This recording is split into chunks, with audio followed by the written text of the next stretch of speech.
Hi, welcome to QuickTalk, the MedTech startup podcast. I'm Axel Strombergson, Vice President at Veeva MedTech. In today's episode, we're going to talk about the importance of branding and how that helps telling the story around your startup, the technology that you have, the clinical problem that you're solving, and so on and so forth. With me, I have Dwayne Chaco from Atomic Idea, and he's an expert in branding and marketing.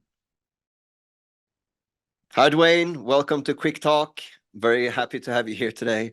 As you know, our discussion today is around branding and how you can leverage that to tell your story for your startup, right? But before we dive in and talk about that, please share with us your background in this space and also a little bit about what Atomic Idea, what you guys do. Great. Thanks for having me, Axel. Excited to be here. So my career has always been in advertising and marketing. So right out of school, started in corporate marketing, worked for a very large company that was one of the largest cable TV providers. So I had the great opportunity to cut my teeth there, work on some really big marketing campaigns. We did everything from broadcast TV commercials to direct mail, you name it. So that was really exciting. Left there, went to Showtime Networks for a little while as a national accounts manager, still on the corporate marketing side. But then I changed and I went to the agency side. And the thought there really was I thought I'd spend 3 to 4 years, get well-rounded, and go back to corporate. Never left the agency side. So I've spent the last bulk of my career really at different agencies. So one large agency, one small agency, and then went out on my own in 2012 as a consultant, doing a lot of brand work and other marketing work directly with clients. But then in 2018, a good friend of mine, he and I started Atomic Idea, which is purely a brand and marketing agency, full service. So we can handle anything from the brand development all the way through execution, marketing, social media, build websites, video production, you name it. Very nice. Very nice. Awesome. Yeah, so in terms of like telling a story, right, which is super important if you're a startup, you talk to investors, you talk to key opinion leaders and other things, right? So having branding put in place is sort of foundational to create that story. Share with us your view of branding as it relates to that and how, from your view, that ties into the success that you have with various stakeholders, I mean, such as investors and others. Yeah, it's a great question. And, as a startup, you're really focused on so many things, right? A lot of times you're bootstrapping, you're watching your dollars, you're really focused on R&D or approvals or just getting the product up and running. So sometimes, unfortunately, marketing and the brand itself sort of gets left behind All right. because you kind of can put it together to get by, if you will. But to me, the brand and the brand strategy is really key because it does set the foundation that you build upon. So if you have a solid foundation of a brand in the beginning, a brand strategy, a direction, what is the purpose really? Then as you build upon that with those different stakeholders and build the company, that brand will stay consistent and really prove to be valuable in the long run. So, I do think it's a core component, and I know it's always a challenge of when do you do it, right? How Right. early? But honestly, I don't think there's ever a time that's too early to really set that brand strategy so that you have the consistency as you build upon it. Right. So, no, I think that's really helpful, right? And being a small company, like you said, um, it might not be the first thing that you put focus on, but for our audience that kind of want to do something about this and realize that this is very valuable, where should they start? Where do you begin? And if you have a small budget, where should you put your effort and your dollars to really help start a process of building a brand and set you up for that success with stakeholders?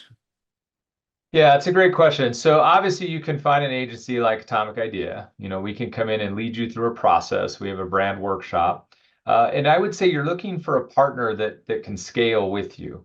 So the nice thing at Atomic Idea is it's not a one size fits all sort of solution. So you can actually come to us, let's say the budgets are tighter.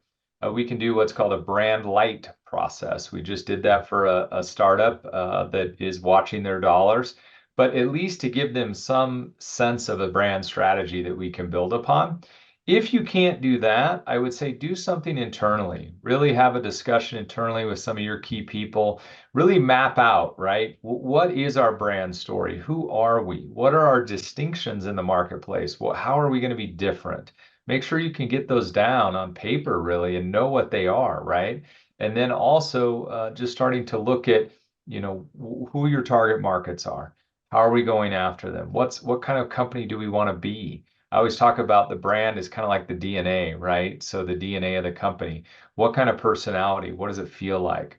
How are you going to communicate? So those things could be done even internally at some level, or find a partner to come in and lead you through it, and one that can scale with you as you continue to grow. Right. So what are some of the assets and outcomes from that in terms of, things that would result in that you then can leverage in communication and things? Yeah, we get asked that a lot. Like, okay, what's the priorities, right? If I'm going to work on the brand and then execute that brand, I need to get out in front of people, whether that's the investors or maybe it is sales at that point or approvals. So for us, the one of the key things is a website, right? You really want to make sure that you have a good website presence. That's probably one of the number one priorities. And then most times when we're working with these size companies, the next thing that I usually look at is a good solid brand or presentation deck, right? Could be one deck that is built in a way that can be modified. So whether you're pitching to an investor or you're pitching to, for sales or a partner, that deck could be modified. So a good solid presentation deck, and then I think a website are probably the two main priorities that I would come out of the gate with once you have some of that brand strategy done. Obviously, you need a logo, you need a color palette, you need to think about those things because, again, you want that to be consistent. Right. And do you guys also help with kind of getting down to like a tight story, right? So oftentimes you find companies, startups, they are in pitch competitions, right? And you have Mhm. like 5 minutes to go up on stage, present what you do, to really in those 5 minutes convey what you do, but at the end of the day create that excitement specifically to investors so they want to learn more, right? You're never going to sell your whole business, but at a 5 minute session. But typically your job on the pitch stage is to get to a meeting, right? You create that excitement. Someone sees you, is like, I want to learn more.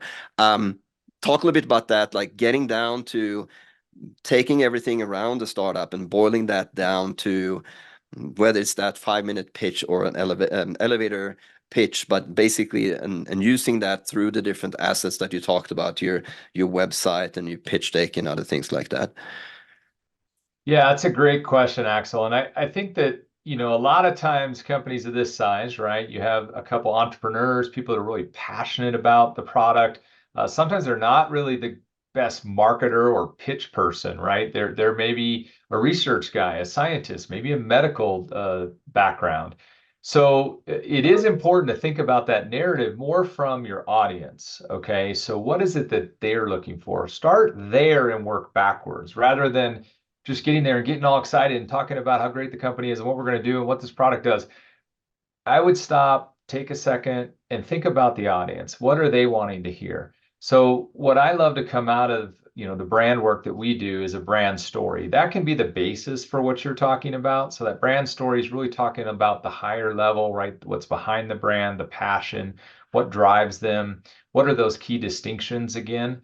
And then start to weave into that external messaging. So again, more of that pitch, as you said, that sales message that's really going to hit on those key points. Because if you only have 5 minutes, like you said, you want to get to it quickly. You want them to see your passion, yes, but they also need to see value. And that value needs to be delivered in that sort of external marketing messaging. Right, right. No, that's great. We've talked about a lot about sort of what I would say kind of lead up to in the medical device startup space, sort of to your FDA clearance, like thinking about how you would build your brand strategy and then start building that to create that excitement around investors and others to kind of take you to that clearance, right? Following that, when you're in the market, talk a little bit about how you see, if anything, if it does, how your branding and strategy and marketing efforts kind of change once you're in the market, and how you then start leveraging that actually to generate revenue. Yeah, I think that's a really critical step as well, right? How do you transition? So for us, the brand itself, right? The brand DNA, the brand strategy should not change, right? That if you've done that foundation properly, it should be able to support that next step. Mm. However, what does change is the way you execute, right? So how you're going to execute that brand and do the branding or the marketing out in the marketplace and going after your target audience. So then you're starting to look at a lot of different tools. And what we like to do is again back up and think about what's the most effective, because still money at this point is probably critical, right? You've got limited budgets. So really starting to think about what's going to be the best approach to get in front of our customers to get them engaged. And then look at it from a holistic view too. I never recommend putting all your eggs in one basket, right? So perhaps it's an SEO strategy to drive organic search. Maybe there is a digital marketing strategy. Maybe it's direct mail, right? If it works, depending on your target. We also love to look at conferences. What kind of conferences can you be at? And how do you present at that conference?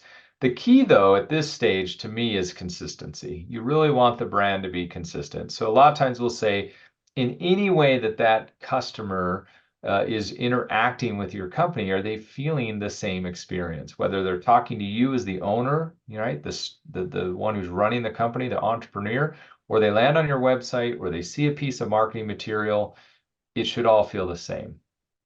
Right. Oh, that's good. That's really good. So lastly here, sort of for our audience that want to do something about this, right? And we touched upon it earlier, but more sort of a call to action, something that they can do, especially as it relates to what you guys can help with.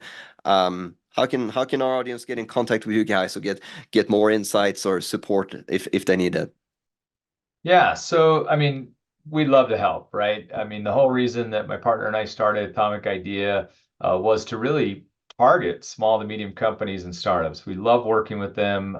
They're really passionate about what they do, and they get excited about the work that we do. So that it's rewarding for us as well to see them grow and get excited about a brand and seeing that brand built and then that brand executed.